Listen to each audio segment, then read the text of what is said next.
misalnya ibu bapaknya sibuk, ya, lalu misalnya ibunya bapaknya kerja, nggak sempat komunikasi sama anak, ya anaknya juga dibiarkan saja, misalnya nggak tahu ibunya, anaknya bergaulnya sama siapa, pulang jam berapa dan sebagainya, gitu ya.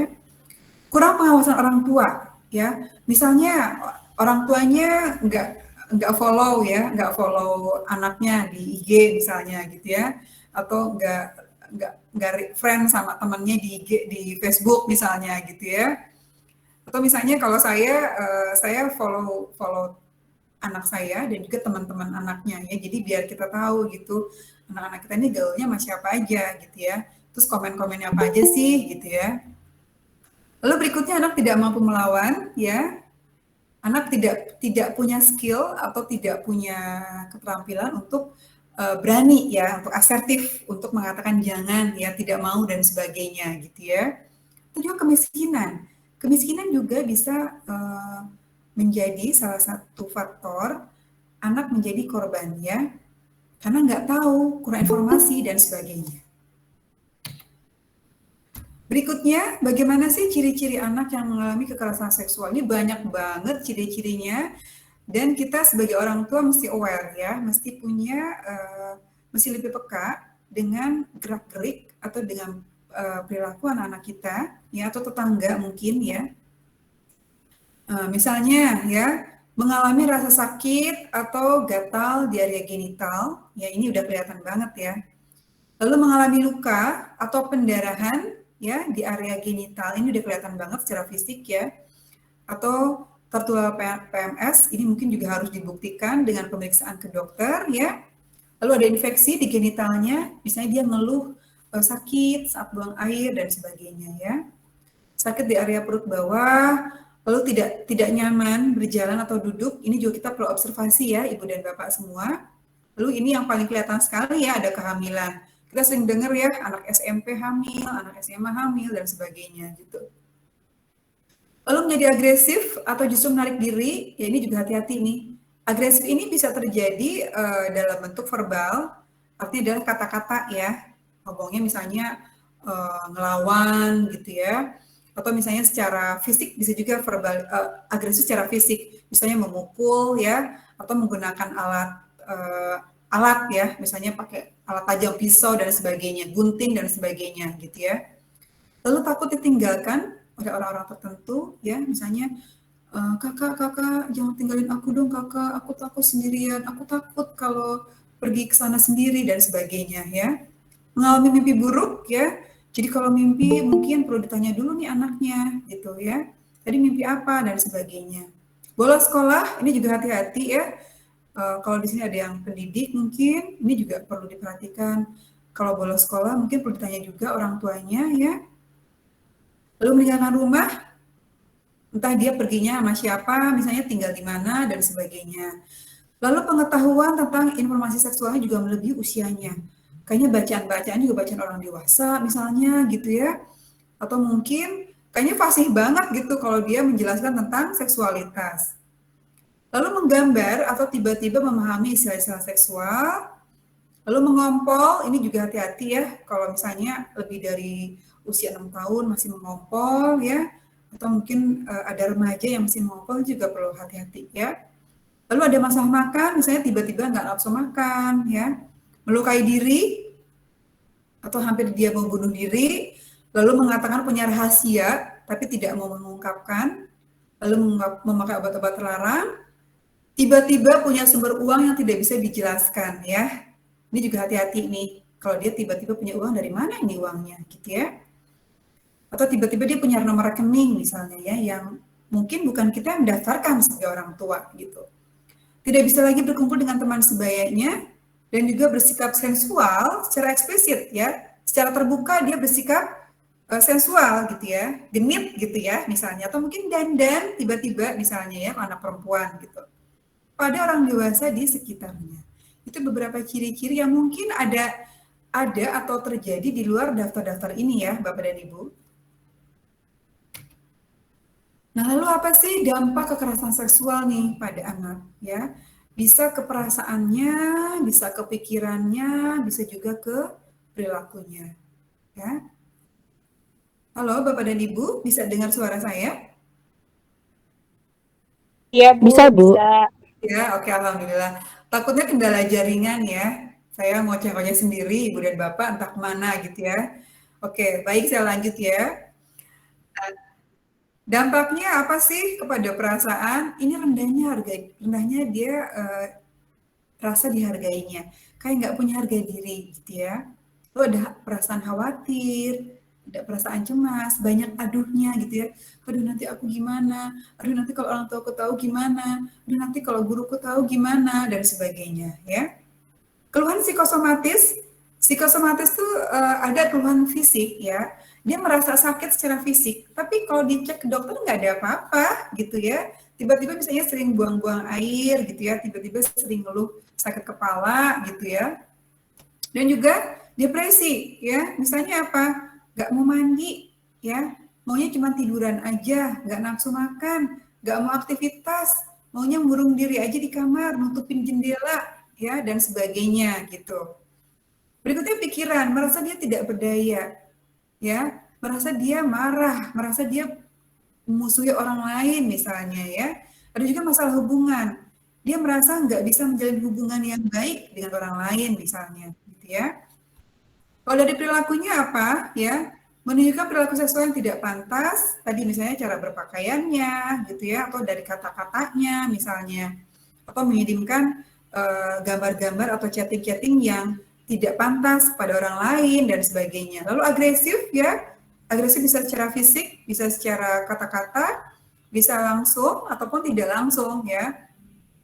Kalau langsung itu artinya adalah dia sendiri yang melakukan ya. Kalau tidak langsung mungkin bisa orang lain yang dia nyuruh orang lain misalnya gitu ya.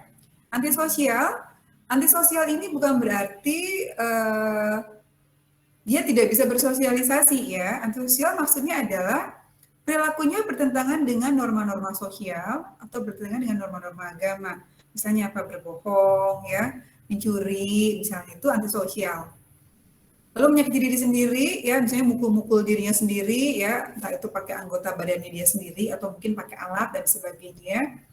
Kesulitan di sekolah, misalnya nggak bisa konsentrasi, nilai-nilainya turun, ya prestasi akademiknya juga turun misalnya.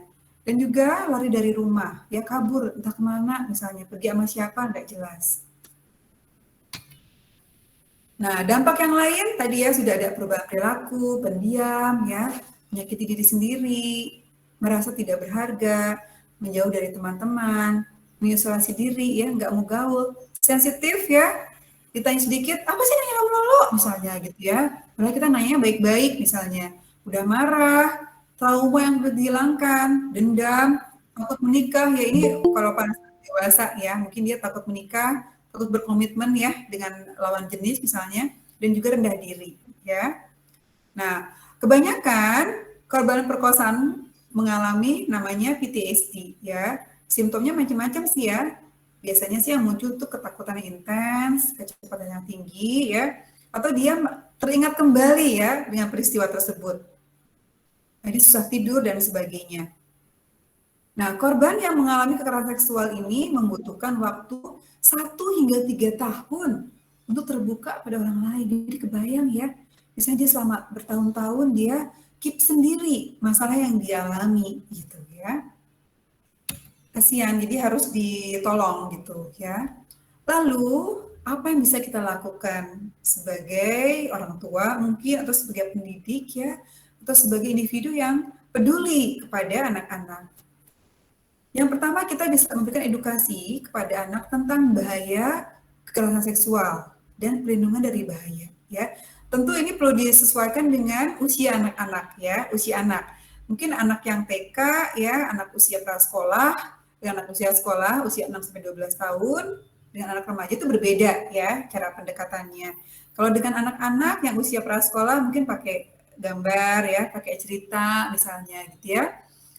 Anak usia SD ya 6 sampai 12 tahun misalnya bisa pakai gambar, bisa pakai cerita, bisa diskusi ya. Kalau pada remaja mungkin bisa pakai diskusi.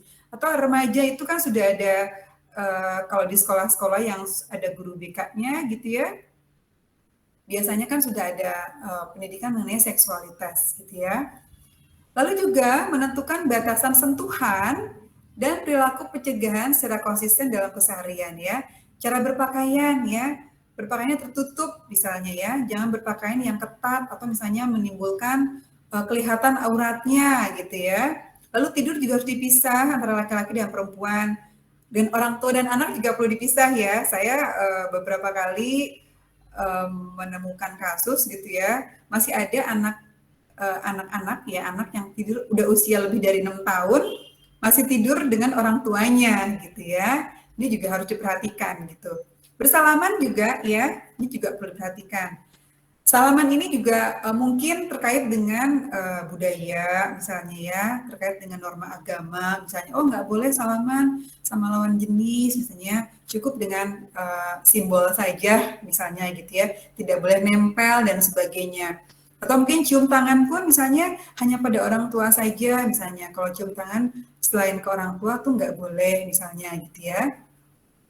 Lalu juga mengajarkan anak menghargai tubuhnya, ya. Nggak boleh disentuh oleh, mohon maaf kalau ada pembantu, ya, pembantu nggak boleh menyentuh anggota tubuhnya, gitu ya. Yang boleh menyentuh misalnya hanya ibu dan bapak saja, gitu ya. Atau kalaupun ke dokter misalnya harus didampingi oleh orang tua, ya. Guru pun misalnya tidak boleh menyentuh anggota tubuhnya, gitu ya. Lalu juga melakukan pengawasan dalam penggunaan media sosial pada anak. Kita harus tahu anak kita, kalau perlu kita follow ya di medsosnya, misalnya kita berteman dengan teman-temannya juga, gitu ya. Lalu juga pengawasan dan observasi secara langsung. Kita observasi ya, kita amati anak-anak kita kalau pulang sekolah, gitu ya, gerak-geriknya dan sebagainya, gitu. Nah, berikutnya juga ada tahapan ya dalam menyampaikan materi mengenai pencegahan kekerasan seksual kepada anak ya. Kita perlu persiapan nih. Ini bisa dilakukan oleh orang tua di rumah ya, atau mungkin kalau di sini ada kader apa ya?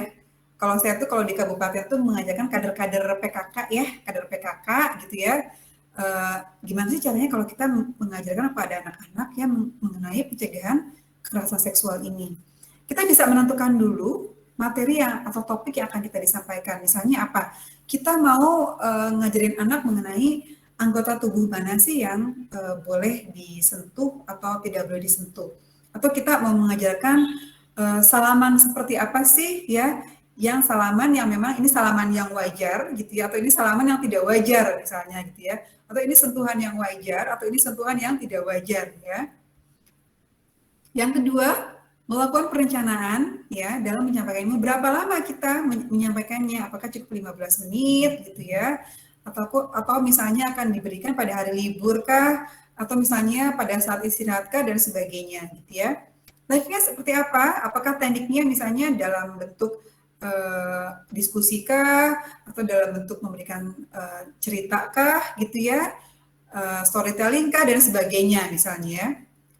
Atau misalnya diperlukan alat peraga kah misalnya ya, kan suka ada dijual-jual ya alat peraga misalnya yang 3 dimensi gitu ya, atau misalnya mau yang 2 dimensi aja, puzzle dan sebagainya, atau pakai poster dan sebagainya gitu ya.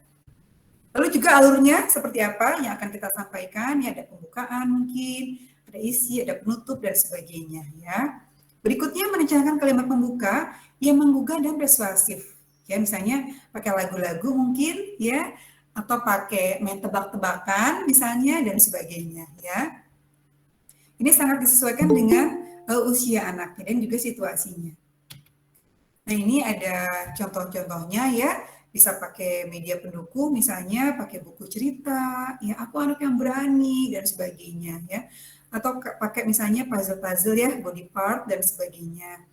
Atau misalnya pakai ceramah ya kepada anak yang sudah lebih besar, misalnya pada anak SMP atau SMA bisa dilakukan dengan cara ceramah. SD pun mungkin kalau SD yang kelas tinggi ya, kelas 4 sampai kelas 6 bisa juga pakai ceramah gitu ya. Atau pakai permainan juga bisa ya. Ini main ular tangga yang besar dan sebagainya. Poster-poster juga ya. Mungkin ini sekolah ya, sekolah atau mungkin di apa ya di kelurahan misalnya, kelurahan, kecamatan juga. Ini bisa menggunakan media poster ya dalam memberikan pendidikan seksualitas kepada anak-anak. Kayak misalnya area-area mana saja yang tidak boleh disentuh oleh orang lain, misalnya dada ya, pokoknya daerah tengah tubuh itu nggak boleh tuh ya disentuh oleh orang asing gitu ya, atau oleh keluarga-keluarga tertentu nggak boleh misalnya ya. Yang boleh disentuh tuh oleh siapa aja sih? Oleh ibu saja atau oleh bapak saja misalnya ya. Asisten rumah tangga pun nggak boleh misalnya. Atau katakan tidak nih ya pada orang dewasa atau orang asing ya, atau bahkan mungkin orang terdekat yang mau menyentuh-nyentuh bagian tubuh kita ya. Pada tenaga medis pun juga ya, ini juga harus didampingi ya pada saat anak-anak kita diperiksa oleh tenaga medis ya. Atau juga misalnya kalau ada orang yang menunjukkan alat kelaminnya ya, atau gambar-gambar berkonten pornografi, itu juga kita harus latih anak-anak kita mengatakan tidak ya. Nah, berikutnya ini contoh aja ya, contoh-contoh yang bisa diberikan kepada anak-anak ya dalam memberikan edukasi ya, bisa secara individual ataupun bisa juga secara klasikal ya. Ini tahap pelaksanaannya contohnya pembukaan ya, misalnya gini, hari ini ibu atau bapak atau ayah atau bunda akan menyampaikan informasi mengenai hal yang penting yang perlu kalian tahu misalnya gitu ya. Kalian tahu nggak sih bahaya itu seperti apa misalnya ya.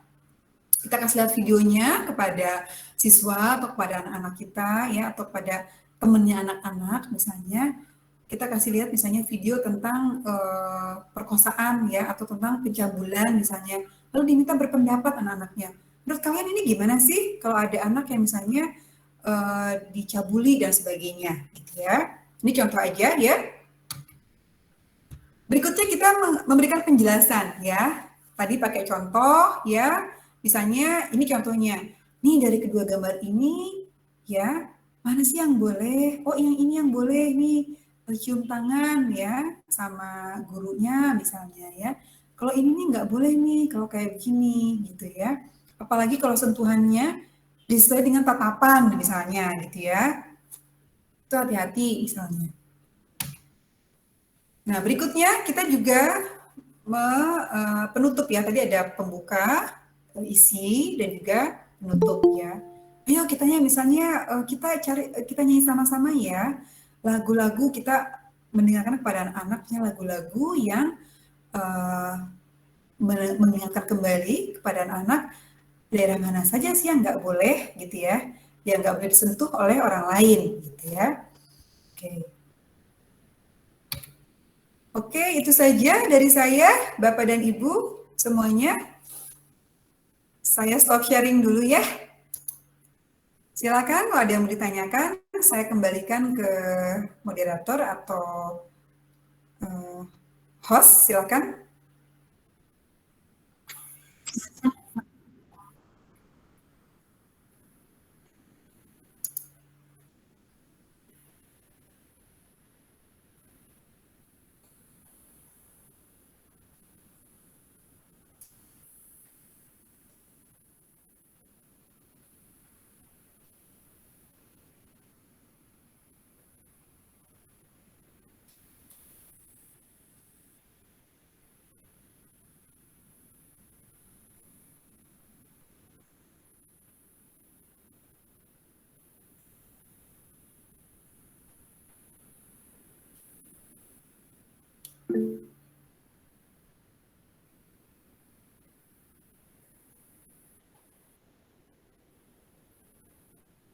Ya, assalamualaikum.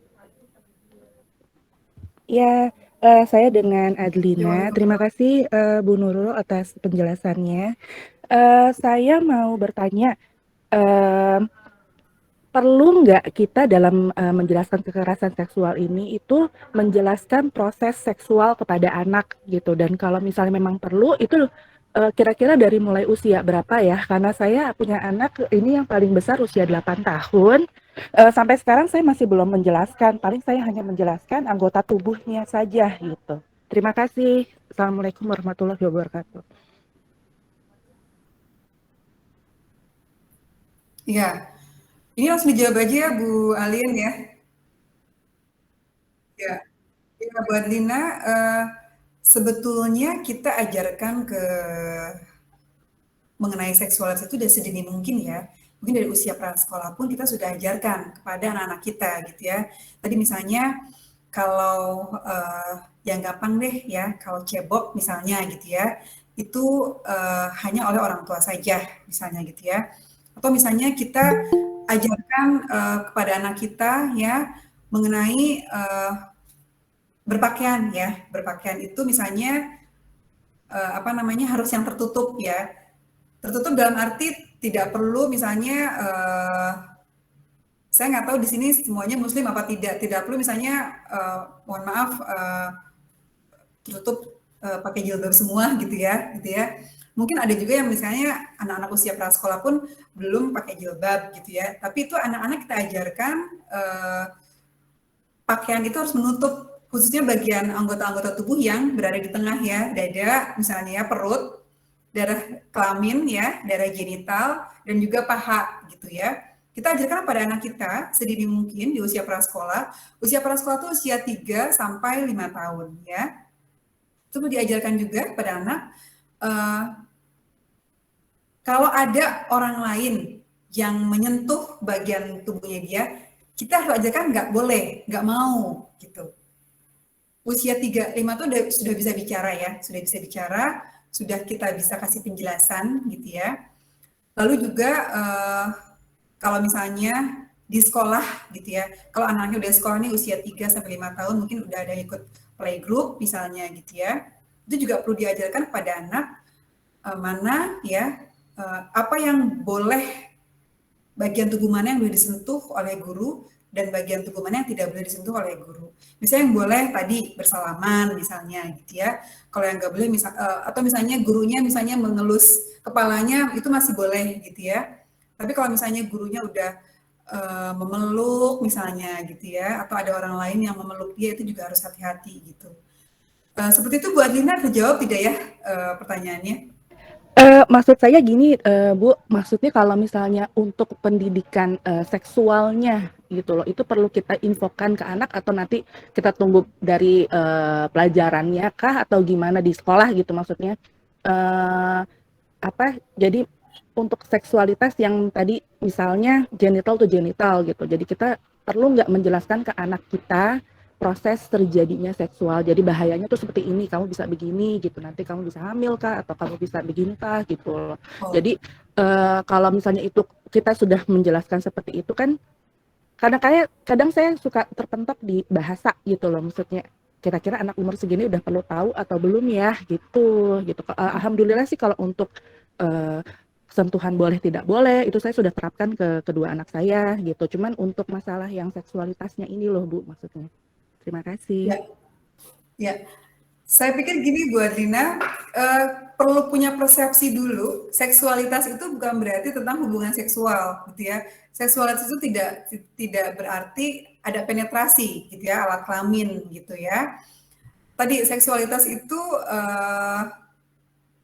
apa namanya makna itu luas sekali, gitu ya. Tadi dalam berpakaian, gitu ya, dan sebagainya, gitu ya, sentuhan juga ya.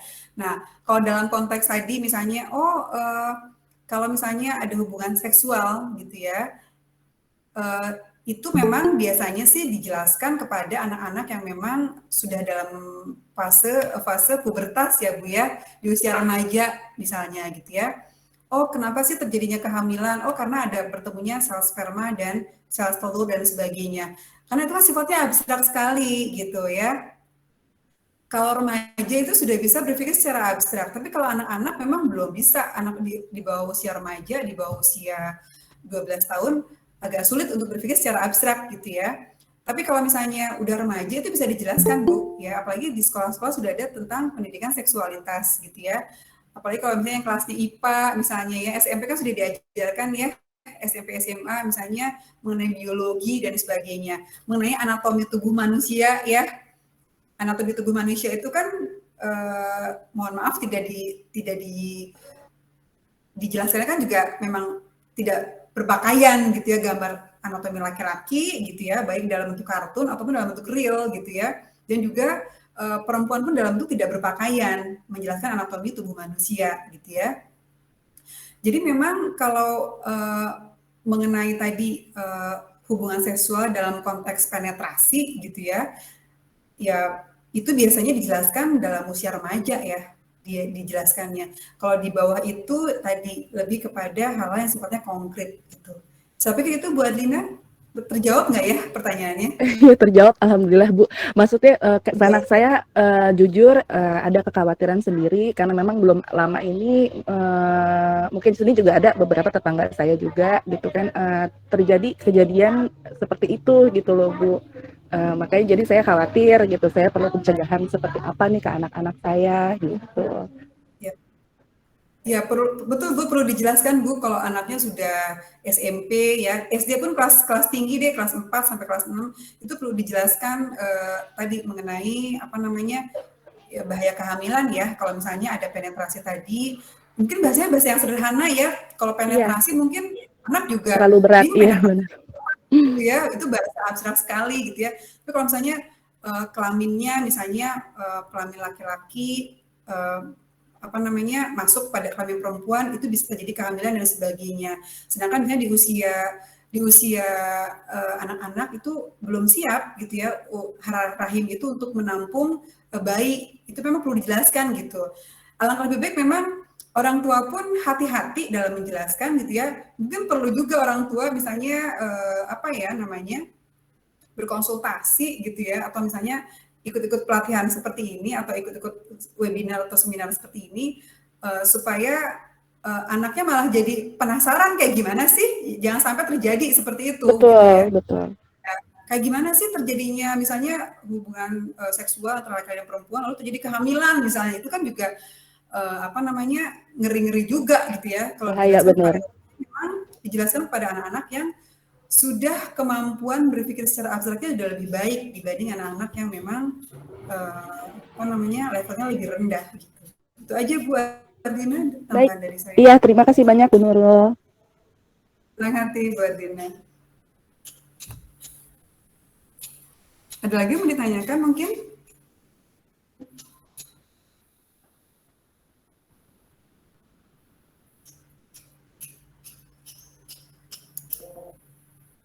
Iya, izin bertanya ya Mbak Alin. Ya. Salam Bu Nurul. Salam kenal, saya Bu Iya Nurul. Bu. Ya, alhamdulillah terima kasih ya Bu Nurul sudah sharing banyak sekali pagi ini. Uh, ini yang saya pingin apa yang saya jadi agak baru membuka pikiran saya itu ya Bu ya. Jadi ternyata lingkup kekerasan seksual itu sangat luas ya. Jadi seperti yang Ibu paparkan tadi, kita mungkin kita sendiri, diri kita sendiri bahkan bisa menjadi subjek pelaku ya kekerasan seksual itu karena tadi yang Ibu paparkan bahwa antara tangan sama genital itu kan kalau saya nih kebetulan lingkungan dekat saya itu ada yang ya memang dari turunan-turunan dari orang tua gitu Bu. Jadi seperti menggoda anak-anak gitu ya dengan memegang alat genitalnya gitu. Nah, jadi anak-anak yang diperlakukan seperti itu nantinya kan ada kemungkinan dia bisa menjadi pelaku juga di kemudian hari, gitu ya Bu. Kemungkinan seperti itu. Terus dan dari saya itu kepingin memutus mata rantai itu gitu ya. Tapi memang agak susah Bu karena namanya memberitahu orang lain itu kan tidak cukup sekali dua kali ya, harus berkali-kali gitu ya. Karena memang manusia itu fitrahnya lupa gitu ya. Nah seperti itu. Jadi itu yang ada di permasalahan saya sekarang dengan orang dekat saya gitu ya, lingkungan dekat saya.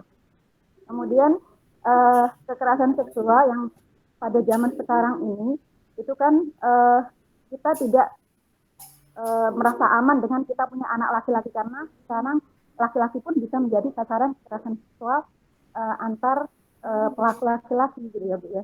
Jadi mungkin Ibu bisa kasih apa ya sedikit penjelasan tentang kasus yang apa masalah saya yang pertama tadi ya untuk memutus mata rantai kebiasaan yang terjadi di lingkungan saya gitu ya, terutama sih dari orang-orang sesepuh gitu ya, orang-orang tua karena dengan kebiasaan memegang alat genital anak-anak gitu ya. Itu kemudian yang sekarang marak terjadi ini anak laki-laki pun tidak aman dari pelecehan seksual gitu. Ya mungkin itu Bu Nurul. Terima kasih. Iya, ya Bu Nuning. Tadi ya pelaku kan bisa siapa saja ya, pelaku kekerasan seksual, bisa dari keluarga sendiri ya, bisa juga dari orang yang nggak dikenal gitu ya. Lalu juga korbannya tuh bisa laki-laki, bisa perempuan gitu ya. Memang sih banyaknya korbannya ke perempuan gitu ya. Pelakunya ini memang kebanyakan laki-laki, yaitu seperti itu. Karena memang manusia itu diciptakan memang otaknya berbeda, otak laki-laki dan otak perempuan gitu ya. Kalau laki-laki itu katanya otaknya otak seks, otak nakal katanya seperti itu ya. Sedangkan perempuan itu otaknya otak belanja dan sebagainya gitu ya. Jadi memang kalau perempuan itu otaknya otak yang multitask gitu ya, banyak banget bisa dikerjakan bersama-sama gitu ya. Kalau laki-laki itu nggak bisa gitu ya. Jadi memang kita manusia sudah diciptakan sedemikian rupa gitu ya oleh Sang Pencipta, otaknya berbeda gitu ya. Nah, sebetulnya dalam mencegah kekerasan seksual ini kita nggak bisa sendiri gitu ya, harus banyak dan sering dilakukan oleh siapapun gitu. Mulai dari lingkungan terkecil dulu, keluarga gitu ya. Keluarga, ibu bapak memberikan edukasi kepada anak-anaknya ya. Lalu juga RT RW gitu ya. Kalau di rumah saya itu ada balai warga gitu ya. Di situ biasanya ada ketua RT atau ketua RW yang bisa memfasilitasi warganya untuk sharing seperti ini gitu ya. Atau juga di kelurahan ya, kelurahan, lalu juga kecamatan ya. Kebetulan saya salah satu narasumber juga ya, di salah satu konselor juga di Puspaga ya, tapi Puspaganya bukan di Tangsel ya, di Kabupaten Tangerang gitu ya. Itu saya memang memberikan edukasi ya kepada ibu-ibu PKK ya di tingkat kecamatan gitu. Kecamatan tuh ngumpul-ngumpul kelurahan. Jadi setiap bulan diberikan edukasi. Nanti si kader PKK ini akan meneruskan kepada warga-warganya gitu. Jadi memang kita nggak bisa sendiri, nggak aja hanya Hikari Community aja yang bisa teredukasi gitu ya. Keluarga yang lain pun diedukasi juga gitu. Mungkin Hikari ini juga membuat edukasi, mengundang misalnya Bapak RT RW misalnya gitu ya, atau pengurus kecamatan, pengurus kelurahan. Jadi supaya kita nggak sendiri aja nih memberikan edukasi mengenai pencegahan kekerasan seksual. Tapi di luar sana misalnya tidak teredukasi dengan baik misalnya gitu ya. Atau misalnya gimana caranya supaya pelaku ini sadar misalnya. Untuk pelaku sadar ini susah juga gitu ya. Ini perlu ada treatment gitu ya. Tadi kalau treatmentnya, kalau si pelaku ini tidak menyadari dan tidak ada niatan untuk memperbaiki diri, tidak ada niatan untuk merubah, ya susah juga gitu. Dia akan muncul lagi nanti cari korban berikutnya dan sebagainya gitu ya.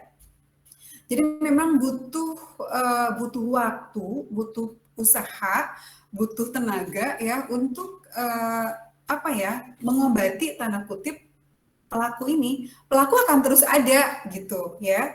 Korban pun akan terus ada. Tetapi yang bisa kita lakukan adalah tadi dimulai dari keluarga, dimulai dari lingkungan keluarga, dimulai dari lingkungan sekolah gitu ya, RT, RW, kelurahan, kecamatan, dan dalam institusi yang lebih besar lagi gitu. Kebijakan pemerintah dan sebagainya gitu ya. Apalagi sekarang Undang-Undang Tindak Pidana Kekerasan Seksual sudah disahkan gitu ya. Tapi lagi-lagi kadang-kadang suka ada aparat penegak hukum yang nggak peka ya dengan masalah kekerasan seksual ini ya. Nanti dibilangnya, oh nggak ada bukti misalnya ya, oh nggak ada saksi dan sebagainya gitu ya. Atau misalnya itu pelakunya juga orang dengan gangguan jiwa dan sebagainya. Jadi agak susah juga gitu ya.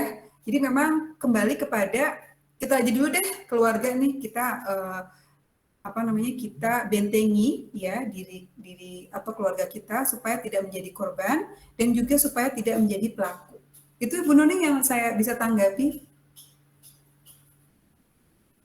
Baik Bu, terima kasih. Ya, dengan senang hati Bu Nuning.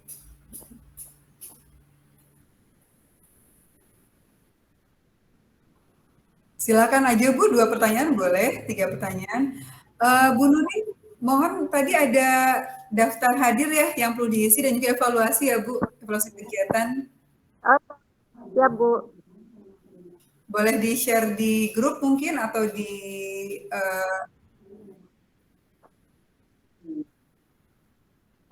Dua-duanya boleh boleh. silakan aja, bebas aja di grup boleh, di sini juga boleh ya silakan aja.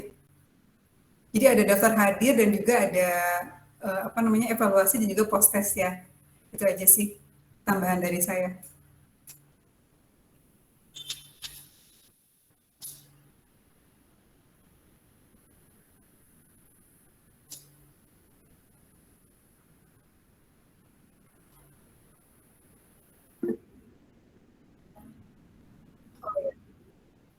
Ini daftar hadirnya mungkin ya Bu ya atau evaluasi nih? Ya,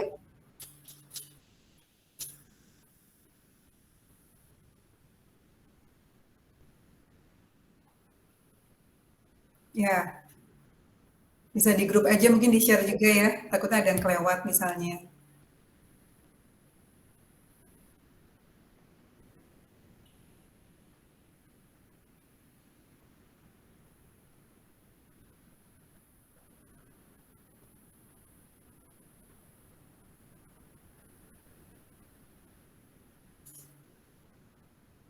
Sudah cukup mungkin ya, nggak ada yang tanya lagi ya?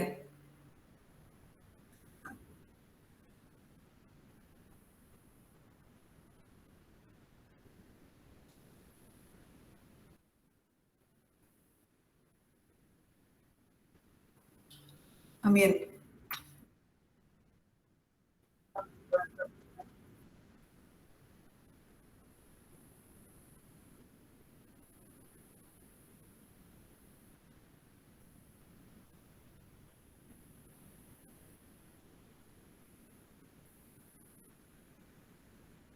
Terima kasih banyak. Ya, baik, baik. Ya, kalau sudah selesai, saya izin pamit ya, ibu-ibu semua. Iya, terima kasih banyak Bu Nurul. Saya pamit ya ibu-ibu. Iya. Assalamualaikum. Terima kasih Bu. Waalaikumsalam warahmatullahi Waalaikumsalam wabarakatuh. warahmatullahi wabarakatuh. Terima kasih, Terima Cari. kasih.